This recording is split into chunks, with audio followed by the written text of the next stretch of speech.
Girlfriend boyfriend लोग बनाना बंद कर दो। यही उद्देश्य है। और ये गर्लफ्रेंड बॉयफ्रेंड ये भी एक खाम खां की नाटक है, ड्रामा है, कुछ भी मतलब नहीं है। जब तुम्हारी शादी होती है, जो पत्नी हमेशा तुम्हारे साथ रहती है उसको लाइफ फ्रेंड मान लो, अपने पति को ऑल लाइफ फ्रेंड मान लो। फ्रेंड तो फ्रेंड, उसका तो बैंड बाजा बजा देते। उससे कोई प्रेम नहीं है, गर्ल फ्रेंड बना रहे हैं।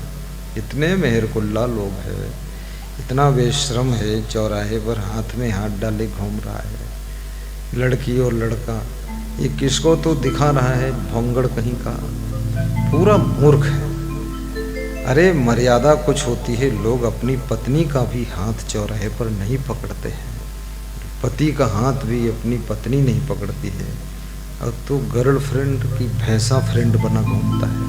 इतनी बुद्धि अकल नहीं है, और कहता है कि बीएससी किया हूँ। मत कर बीएससी, डिग्री फाड़ कर फेंक दे, आजा तुझे मैं सिखा दूँ जिंदगी जी।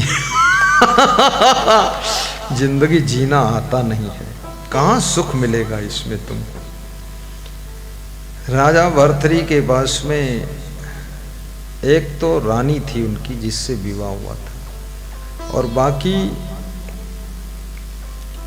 और बहुत सी स्त्रियां थी जिनको वे पत्नी के रूप में रखते थे राजा भर्तृहरि। लेकिन धीरे धीरे धीरे धीरे बहुत दुख मिला उनको। दुख मिला, वैराग्य हो गया। वैराग्य हुआ तो कमंडल पकड़ा, और कमंडल पकड़ करके साधु बन करके शांति की तलाश में निकल पड़े।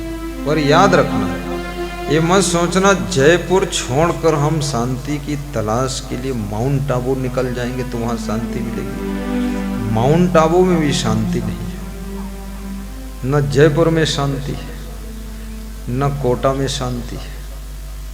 शांति और अशांति सब तुम्हारे मन में है, और तुम जयपुर छोड़ रहे हो, मन की गंदगी छोड़ नहीं रहे हो।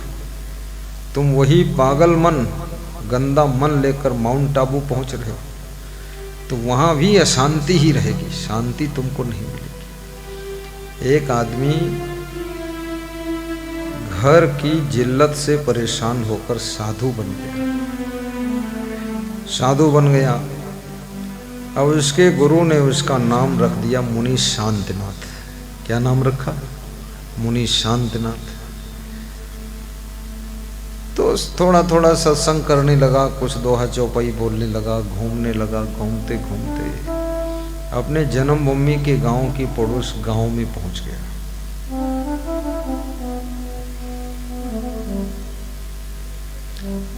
तो वहाँ पास पड़ोस के उसके मिलने वाले पहचान वाले लोग आ गए और उसके भजन सत्संग में बैठ गए।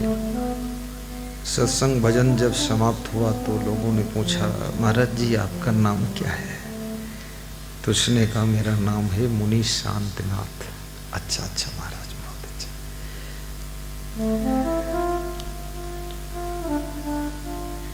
प्रसाद बटा, प्रसाद सबने ले लिया। प्रसाद बटने के 10 मिनट के बाद फिर लोगों ने पूछा, महाराज जी नाम आपका फिर से बता दो, हम भूल गए।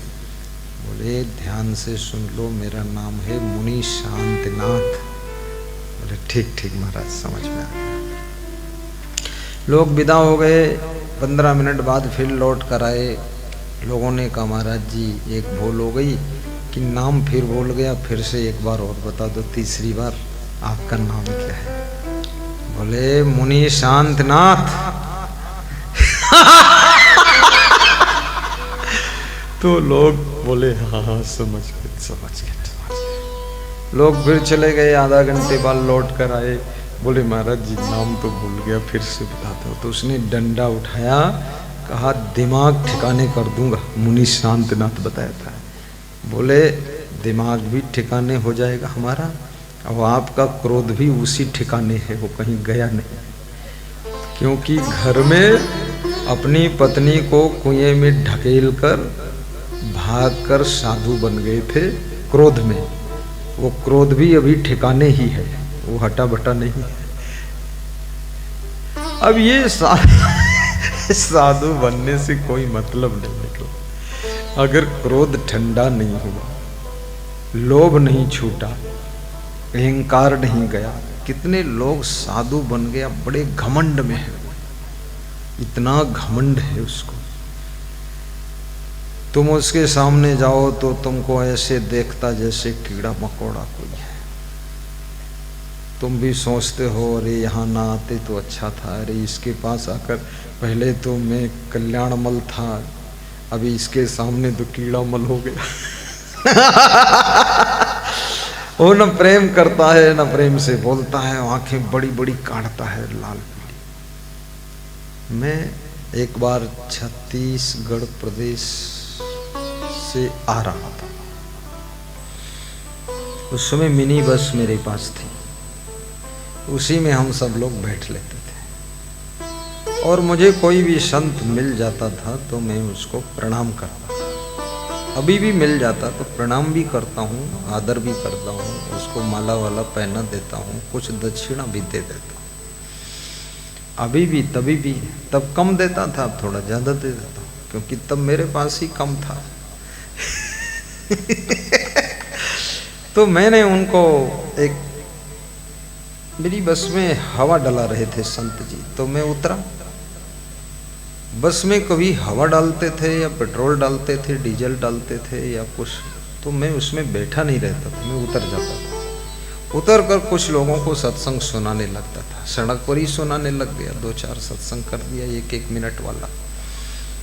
तो सुना रहा था, तब तक मेरा नज़र एक बस पर और पड़ा, वो भी कोई साधुओं की गाड़ी थी, तो मैं फट से उधर चला गया। वहाँ जाकर प्रणाम किया और नारियल मंगाया अपने गाड़ी से, उनको दक्षिणा भी दिया। तो वो जो साधु था, उसमें जो महंत था, गुरु था, वो इतना अहंकार से भरा हुआ था। मेरी ओर देखा तो मुझे ऐसा एहसास हुआ कि उसकी नज़रों में मैं कीड़ा मकोड़ा हूँ। तो मेरा मन ऐसा हुआ कि इसके पास से जल्दी हटूं, क्योंकि अपन क्या ज़रूरत भाई ऐसे किसी के अहंकार से टकराना भी बुद्धिमानी नहीं है। उसका अहंकार उसके पास, हमसे क्या लेना देना, अपन छोटे आदमी। तो झट से नारियल और 500 रुपये दक्षिणा देकर मैं निकल गया। उनके साधु थे 2-4-6, उनको भी दे दिया 100-100 रुपये।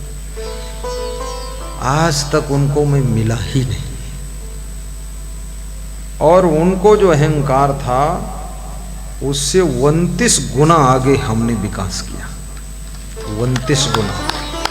जय जय। वो अभी भी अहंकार में ही है। जय